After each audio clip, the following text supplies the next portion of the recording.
Hi, my name is Neelu and I am psychiatric counselor. आज मैं एक नए टॉपिक के साथ आपके सामने आई हूँ। आज का टॉपिक है मूड।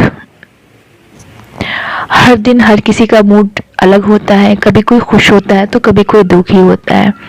कई बार आपने देखा होगा कि आप उदास हैं किसी भी सिचुएशन को लेकर, तो लोग आपको कहते हैं कि क्या किस बात का आपको डिप्रेशन है।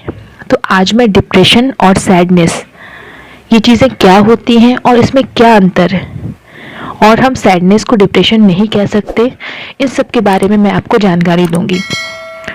सबसे पहले मूड की बात करते हैं। हम सभी का मूड कभी अच्छा रहता है तो कभी ख़राब। उदास होना एक नॉर्मल बात है, क्योंकि हमारी लाइफ में अप्स एंड डाउन्स होते ही रहते हैं। कभी कोई प्रॉब्लम तो कभी कोई प्रॉब्लम। कोई अच्छी न्यूज़ सुनते हैं तो हम बहुत खुश हो जाते हैं, कोई सैड न्यूज़ सुनते हैं तो हम उदास हो जाते हैं। तो ये हमारी लाइफ में एक नॉर्मल तरीके से चलता रहता है। कई बार होता है कि कुछ चीज़ काम का लेकर हमें बहुत टेंशन हो जाता है तो हम बहुत उदास बैठ जाते हैं। तो लोग हमें कहते हैं कि यार तुम किस बात का तुम्हें डिप्रेशन है, किस बात से तुम इतनी चिंता में हो। तो डिप्रेशन और सैडनेस में बहुत फ़र्क है। सैडनेस हमें उस जो सिचुएशन होती है वो बस उसी वक्त तक होती है। वो सिचुएशन ठीक हो गई, हमारा उदासपन ठीक हो गया। बट डिप्रेशन में ऐसा नहीं होता है। डिप्रेशन एक लंबे टाइम तक चलने वाली बीमारी होती है और धीरे धीरे ये डिप्रेशन डिसऑर्डर में चेंज हो जाती है। डिप्रेशन के कई कारण होते हैं और उदास होने का भी कई कारण होता है। बट जब हम उदास होते हैं तो वो हम बहुत लॉन्ग टाइम तक उदास नहीं होते। जैसे मान लीजिए कि कोई बच्चा एग्ज़ाम में फेल हो गया तो वो थोड़े दिन तक उदास रहेगा, बट फिर कुछ दिन के बाद ठीक हो जाएगा। तो इसे हम डिप्रेशन नहीं कह सकते, इसे हम सैडनेस कह सकते हैं। तो अब मैं बात करती हूँ कि आखिर डिप्रेशन होता क्या है। डिप्रेशन का मतलब कि कोई एक ऐसी फीलिंग जिसमें व्यक्ति उदास तो रहता है लेकिन वो उदास काफ़ी लॉन्ग टाइम रहता है, मीन्स 6 महीने, साल भर वहाँ तक रहता है। और डिप्रेशन के कुछ सिम्टम्स होते हैं। सबसे पहला सिम्टम्स ये होता है कि loss of interest in daily activities.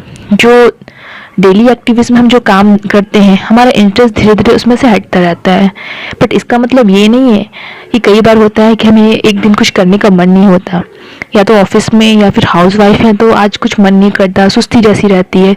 तो ये एक या दो दिन हो तो इसे हम डिप्रेशन नहीं कह सकते। बट ये कंटिन्यू बने रहे कि आपको कहीं घूमने जाने का मन नहीं कर रहा है, कुछ करने का मन नहीं कर रहा है, बस चुपचाप से एक जगह बैठे रहने का मन कर रहा है, तो ये आपको डिप्रेशन के सिम्टम्स बताते हैं। दूसरा है फीलिंग ऑफ हेल्पलेसनेस और होपलेसनेस। मतलब जीने की कोई चाह नहीं, कोई इंटरेस्ट ही नहीं है। कई बार ऐसा सिचुएशन आता है या लाइफ में कुछ ऐसी चीज़ें हो जाती हैं कि लगता है कि अब जीने का कोई मतलब नहीं है। बट अगर ये सिर्फ एक हफ्ते तक या एक दो दिन तक हो तो कोई प्रॉब्लम नहीं है। बट ये ख्याल आपके मन में बार बार आए, 6 महीने, साल भर तक रेगुलर चलते रहें, तो ये आपको डिप्रेशन की तरफ लेके जाते हैं। उसके बाद है वेट चेंजेस। या तो वेट बहुत ज़्यादा बढ़ जाना या तो बहुत कम हो जाना। और डिप्रेशन में इंसान ज़्यादा खाना भी शुरू कर देता है। कई बार आपने देखा होगा कि जब आप उदास हैं या कोई भी माइंड में आपका टेंशन है तो खाने की एक्टिविटी ऑटोमेटिक ज़्यादा हो जाती है। या तो कुछ लोग ऐसे होते हैं कि टेंशन में खाना ही छोड़ देते हैं और कुछ ज़्यादा खाने लग जाते हैं। तो ये सब डिप्रेशन के सिम्टम्स हैं। उसके बाद है स्लीपिंग चेंजेस। कुछ लोग बहुत ज़्यादा सोते हैं और कुछ लोगों को नींद ही नहीं आती है, बेड पे लेटे रहते हैं बट नींद नहीं आती है। इरिटेबिलिटी और रेस्टलेसनेस। इरिटेबिलिटी का मतलब है कि आपके अंदर चिड़चिड़ापन आ जाएगा, हर छोटी छोटी बात पे आप गुस्सा हो जाएंगे, आपके बर्दाश्त का लेवल कम होता जाएगा। कुछ बात हुई आप बिना बात के उलझ जाते हैं। लॉस ऑफ एनर्जी, थका थका मन रहता है, बॉडी एकदम थकी थकी सी रहती है। ये सारी चीज़ें आपको डिप्रेशन के अंदर नज़र आता है, जिसे हम डिप्रेसिव डिसऑर्डर बोलते हैं। तो सिर्फ एक ही चीज़ होने से हम इसे डिप्रेशन नहीं कह सकते हैं। ये सारी चीज़ें आपके अंदर 6 महीने या साल भर तक कंटिन्यू रहेंगे तो हम उसे डिप्रेशन कहते हैं। बहुत लोगों में बॉडी पेन भी होता है, कभी चक्कर आना, सर में दर्द, बैक पेन, मसल पेन, ये सारी चीज़ें डिप्रेशन की तरफ लेके जाते हैं। उसके बाद है, कई बार क्या होता है कि आप सही जगह पे कंसंट्रेट नहीं कर पाते। जैसे कोई जॉब कर रहा है तो अपने काम पे उसका फोकस नहीं हो पाता।